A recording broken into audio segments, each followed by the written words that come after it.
चीजें उन्होंने सामने लेकर आए और गिरफ्तारी की जो है बात आतिशी ने करी। क्या कहना चाहेंगे? केजरीवाल जी माननीय मुख्यमंत्री दिल्ली के जरूर हैं, लेकिन वो भूल रहे हैं कि he is not above the law.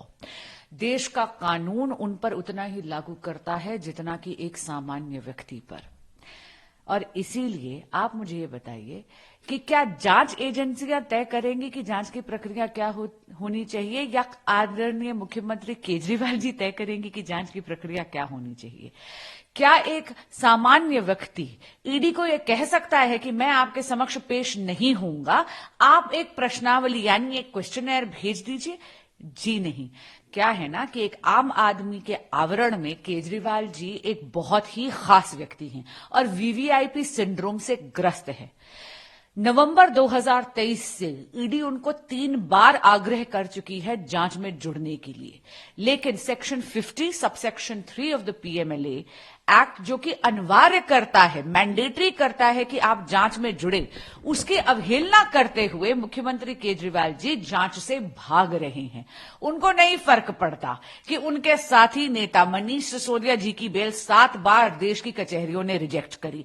उनको फर्क नहीं पड़ता कि संजय सिंह जी की भी बेल कचहरी ने रिजेक्ट कर की। उनको फर्क नहीं पड़ता कि आज के दिन इस देश की कचहरियों ने यह कहा है कि प्रीमा फेसी एक एविडेंस एस्टैब्लिश हो चुकी है शराब घोटाले में। आतिशी जी जो माननीय मंत्री ये भविष्यवाणी कर रही हैं कि ईडी की रेड होगी और माननीय मुख्यमंत्री केजरीवाल जी अरेस्ट होंगे, मैं पूछना चाहती हूं कि किस बिना पे भविष्यवाणी वो कर रही हैं?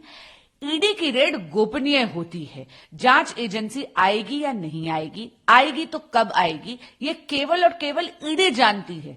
लेकिन आम आदमी पार्टी एक ऐसा माहौल बनाना चाहती है। बहुत विनम्रता से कहूंगी कि आदरणीय मुख्यमंत्री केजरीवाल जी एक स्वांग रचना चाहते हैं जहां पे वे माहौल बनाना चाहते हैं कि वो अरेस्ट होंगे। आप ये देखिए, इसको कहते हैं चोरी और फिर सीनाजोरी। एक तरफ तो वो सेक्शन 50 सबसेक्शन 3 की अवहेलना करते हुए, उल्लंघन करते हुए जांच में नहीं जुड़ेंगे, उसकी दूसरी तरफ वो एक ऐसा माहौल बना देंगे जहां पर जांच एजेंसियां विवश हो जाएं। वो चाहते हैं कि ईडी उनके घर पर आए, वो चाहते हैं कि नॉन अवेलेबल वारंट्स उनके खिलाफ हो और इशू हो, ताकि वो आकर एक पूरा त्राहिमाम करके एक विक्टिम कार्ड प्ले कर सके। 24 नवंबर 2012 को आदरणीय मुख्यमंत्री केजरीवाल जी ने सोशल मीडिया पे एक ट्वीट करा था। उन्होंने कहा था कि वो बहुत शर्मसार महसूस करते हैं जब एक राजनेता जिसको बार बार समन दिया जाए ईडी से और वो जाके जांच में ना जुड़े। मैं पूछना चाहती हूं मुख्यमंत्री केजरीवाल जी से, क्या बात ये नसीहत केवल दूसरे राजनेताओं के लिए है, उन पर लागू नहीं होती?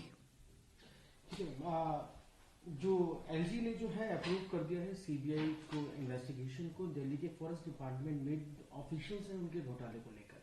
पहले शराब घोटाला, फिर उसके बाद मेडिसिन का मामला सामने आया, अब जो है ये सामने फॉरेस्ट डिपार्टमेंट का मामला सामने आ रहा है। आम आदमी पार्टी एक ऐसी पार्टी है जो एंटी करप्शन प्लैंक पे देश की जनता ने चुनी थी। दिल्ली की चुनी हुई सरकार थी ये, लेकिन आप देखिए एंटी करप्शन प्लैंक से आज वो completely involved in corruption, head to toe dipped in corruption हो गई है। कंठ तक करप्शन में डूबी हुई सरकार है। एलजी साहब क्या करें? बार बार जो इतने सारे स्कैम्स आ रहे हैं, चाहे वो शराब घोटाला हो, चाहे वो जल बोर्ड का घोटाला हो, चाहे वो क्लासरूम्स का घोटाला हो, चाहे वो नकली फर्जी घटिया गुणवत्ता की दवाइयों का घोटाला हो, इतनी लंबी श्रृंखला बनती जा रही है कि जांच तो अनिवार्य है और इसीलिए एलजी साहब को ऐसे ऑर्डर करने पड़ते हैं। मैम, उदित राज कांग्रेस के नेता है, इंडिया अलायंस का हिस्सा भी आम आदमी पार्टी है इस वक्त। उन्होंने कहा है कि अरविंद केजरीवाल ने करप्शन की बात करी थी तो उन्हें ईडी के सामने अपील होना चाहिए। सोनिया गांधी और राहुल गांधी कभी भी वायलेट नहीं किया ईडी को उन्होंने। देखिए, उनके खुद के गठबंधन के लोग उनको ये नसीहत दे रहे हैं, लेकिन अरविंद केजरीवाल जी तो मास्टर है ना यू टर्न के। एक तरफ तो कहते हैं कि मैं जांच से डरता नहीं हूं और जांच से लेकिन वो भाग रहे हैं। क्या है ना, मुख्यमंत्री केजरीवाल जी एक लापरवाह नेता बन गए हैं एक निकम्मी सरकार के। उनको फर्क नहीं पड़ता कि उनके साथी नेता जेल में हैं। जैसे मैंने आपको कहा, संजय सिंह जी जेल में हैं, उनकी बेल अभी अभी हाल ही में खारिज हुई है।